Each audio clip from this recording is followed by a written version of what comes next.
ತಮಿಳು ನೆಲದಲ್ಲಿ ಜನನಾಯಕನ್ ಶಕೆ ಆರಂಭವಾಗಿದೆ.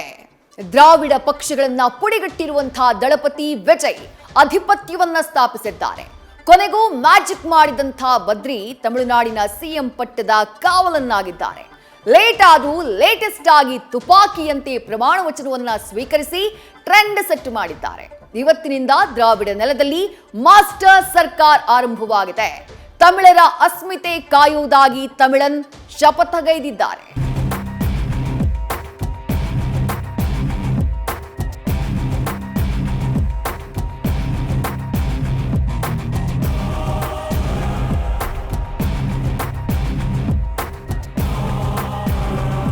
C Joseph Vijay ಎನ್ನುம் நான்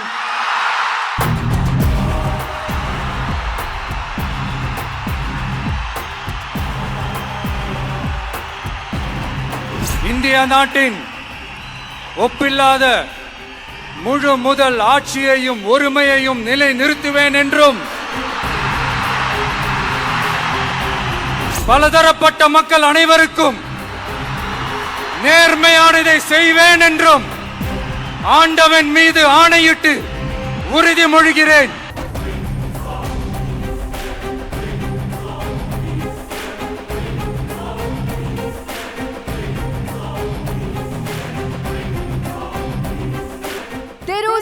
ಜೋಸೆಫ್ ವಿಜಯ್ ಆದ ನಾನು ಸಿ ಜೋಸೆಫ್ ವಿಜಯ್ ಎನ್ನುം ನಾನು. ಇದನ್ನ ಕೇಳಿದಂತಹ ತಮಿಳು ಜನರ ನರನಾಡಿಗಳಲ್ಲೂ ಮಿಂಚಿನ ಸಂಚಾರವಾಗಿತ್ತು.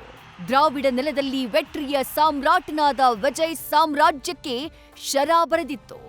ಮಾಸ್ಟರ್ ಸರ್ಕಾರ್ ರಚನೆಯ ಯುಗಾರಂಭಕ್ಕೆ ಮುನ್ನುಡಿ ಬರೆದಿತ್ತು. ಕಪ್ಪು ಮುಖ್ಯ ಬೆಗೇಲ್ ಅಂತ ಸೆಂಗಲ್ ಪುಲಿಯಂತೆ ವಿಜಯ್ ಪಟ್ಟಕ್ಕೇರಿದ ರೀತಿ ಮೈ ನವಿರೇಳಿಸಿತ್ತು. இந்திய நாட்டின் ஒப்பில்லாத முழு முதல் ஆட்சியையும் ஒருமையையும் நிலை நிறுத்துவேன் என்றும் ತಮಿಳುನಾಡಿನಲ್ಲಿ ಜನನಾಯಕನ್ ಯುಗ ಉದಯ. ವಿಜಯದ ಸರ್ಕಾರ್ಗೆ ಸಿಎಂ ಆಗಿ புலி பதக்கிரகண. யார் என்னை இழுத்தாலும் நான் தான் என் வாழ்வின் ராஜா. என்னை படுக்க முடியாது, என்னை முடிக்கவும் முடியாது. ಯಾರೇ ನನ್ನನ್ನ ಕೆಳಗೆ ಎಳೆದ್ರು ನನಗ್ ನಾನೇ ರಾಜ. ನನ್ನನ್ನ ಮುಗಿಸೋಕು ಯಾರಿಂದಲೂ ಸಾಧ್ಯವಿಲ್ಲ. ಈ ಸಾಲಿನಂತೆ ದ್ರಾವಿಡ ನೆಲದಲ್ಲಿ ದಳಪತಿ ವಿಜಯ್ ಮುಖ್ಯಮಂತ್ರಿ ಪಟ್ಟಕ್ಕೇರಿದ್ದಾರೆ. ಅತಿ ದೊಡ್ಡ ಪಕ್ಷವಾಗಿ ಹೊರಹೊಮ್ಮಿದ್ರು 5 ದಿನಗಳ ಕಾಲ ಪಟ್ಟ ಶ್ರಮಕ್ಕೆ 120ರ ನಂಟು ಒಲಿದಿದೆ. ಬಹುಮತದ ಸಖ್ಯವನ್ನ ಸಾಧಿಸಿ ಸರ್ಕಾರ್ ಶಕೆ ಆರಂಭಿಸಿದ್ದಾರೆ. ಇವತ್ತಿನಿಂದ ತಮಿಳುನಾಡಿನಲ್ಲಿ ತಮಿಳನ್ ಸರ್ಕಾರ್ ಉದಯವಾಗಿದೆ. நீ வா விஜய், நாங்களா இருக்கோம், பாத்துக்கிறோம். விஜய் தம்பி நீ வா, நாங்க இருக்கோம். விஜய் தம்பி நீ வா, நாங்க இருக்கோம். அண்ணா நீ வாடா, நாங்களா இருக்கோம். நண்பா நீ வா நண்பா, நாங்களா இருக்கோம்னு சொல்லி அவ்வளோ அன்பா அவ்வளவு உறவா என்ன ஏத்துக்கிட்டீங்க. 4 ದಿನಗಳಿಂದ ಕಾದಿದ್ದ ಚೆನ್ನೈನ ನೆಹರು ಕ್ರೀಡಾಂಗಣ ಇವತ್ತು ಸಿಎಂ ಪ್ರಮಾಣ ವಚನಕ್ಕೆ ಸಾಕ್ಷಿಯಾಗಿತ್ತು. ವಿಜಯ್ ಪ್ರಮಾಣ ವಚನ ಕಾರ್ಯಕ್ರಮದಲ್ಲಿ ಎಐಸಿಸಿ ನಾಯಕ Rahul Gandhi centre of attraction ಆಗಿದ್ರು. ನಿರೀಕ್ಷೆಯಂತೆ ಇವತ್ತು ತಮಿಳಿಗ ವೆಟ್ರಿ ಕಳಗಂ ಪಕ್ಷದ ಮುಖ್ಯಸ್ಥ ಜೋಸೆಫ್ ವಿಜಯ್ ತಮಿಳುನಾಡಿನ ಮುಖ್ಯಮಂತ್ರಿಯಾಗಿ ಪ್ರಮಾಣ ವಚನವನ್ನ ಸ್ವೀಕರಿಸಿದ್ರು. ರಾಜ್ಯಪಾಲರಾದ ರಾಜೇಂದ್ರ ವಿಶ್ವನಾಥ್ ಅರ್ಲೇಕರ್ ವಿಜಯ್ಗೆ ಪ್ರತಿಜ್ಞಾ ವಿಧಿಯನ್ನ ಬೋಧಿಸಿದ್ರು. ನಾನು ಸಿ ಜೋಸೆಫ್ ವಿಜಯ್ ಎನ್ನುம் நான் ಸಿನಿಮಾ ಡೈಲಾಗ್ನಂತೆ ಪುಲಿ ಪ್ರಮಾಣ ವಚನ. இந்திய நாட்டின் ஒப்பில்லாத முழு முதல் ஆட்சியையும் ஒருமையையும் நிலை நிறுத்துவேன் என்றும் ದಳಪತಿ ವಿಜಯ್ ಪ್ರಮಾಣ ವಚನ ಸ್ವೀಕರಿಸಿದ ರೀತಿ ನಿಜಕ್ಕೂ ಡಿಫರೆಂಟ್ ಆಗಿತ್ತು. ಇದುವರೆಗೂ ಎಲ್ಲೂ ನೋಡದ ರೀತಿಯಲ್ಲಿ ವಿಜಯ್ ಪ್ರತಿಜ್ಞಾವಿಧಿಯನ್ನ ಸ್ವೀಕರಿಸಿದ್ರು. ಸೇ ಜೋಸೆಫ್ ವಿಜಯ್ ಆದ ನಾನು ಅಂತಿದ್ದಂತೆ ನೆಹರು ಕ್ರೀಡಾಂಗಣದಲ್ಲಿ 150 ಡೆಸಿಬಲ್ನಲ್ಲಿ ಶಿಳ್ಳೆ, ಚಪ್ಪಾಳೆ, ಕೇಕಿಯ ಸದ್ದು ಮೊಳಗಿತ್ತು. ಬಳಿಕ ಪಕ್ಕಾ ಸಿನಿಮಾ ಸ್ಟೈಲ್ನಲ್ಲಿ ವಿಜಯ್ ಪ್ರಮಾಣ ವಚನವನ್ನ ಡೈಲಾಗ್ನಂತೆ ಡೆಲಿವರಿ ಮಾಡ್ಬಿಟ್ರು. ಒಂದು ಕೈನ ಮೇಲೆತ್ತಿ ಮುಷ್ಟಿ ಮಾಡಿ ವಿಜಯ್ ತಮಿಳರ ಸೇವೆಗೈಯುವ ಶಪಥ ಮಾಡಿದ್ರು.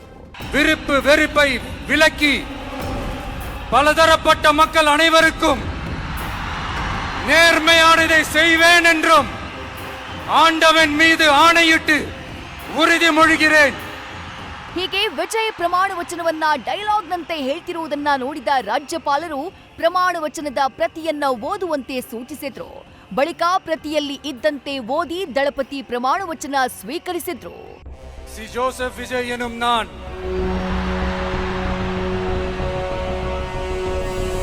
தமிழ்நாட்டு அரசின் முதலமைச்சர் என்ற முறையில் நேர்முகமாகவோ மறைமுகமாகவோ அறிவிக்கவோ வெளிப்படுத்தவோ மாட்டேன் என்று ஆண்டவன் மீது ஆணையிட்டு உறுதிமொழிகிறேன். ಸಂಪುಟದ ಸಚಿವರಾಗಿ 9 ಶಾಸಕರ ಪ್ರಮಾಣ ವಚನ. ದಳಪತಿ ವಿಜಯ್ ಜೊತೆ ಮಂತ್ರಿಮಂಡಲದ ಸಚಿವರಾಗಿ 9 ಶಾಸಕರು ಪ್ರಮಾಣ ವಚನವನ್ನ ಸ್ವೀಕರಿಸಿದ್ರು.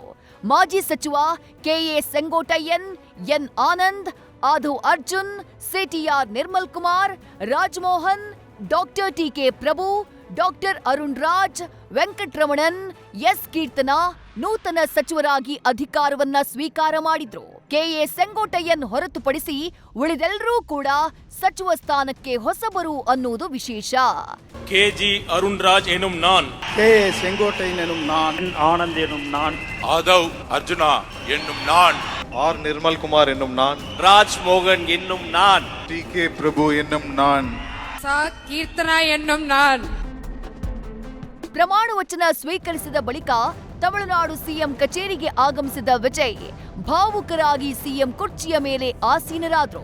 ಈ ಮೂಲಕ ಅಧಿಕೃತವಾಗಿ ತಮಿಳುನಾಡಿನ ಸಿಎಂ ಆಗಿ ಪಟ್ಟವನ್ನ ಅಲಂಕರಿಸಿದ್ರು.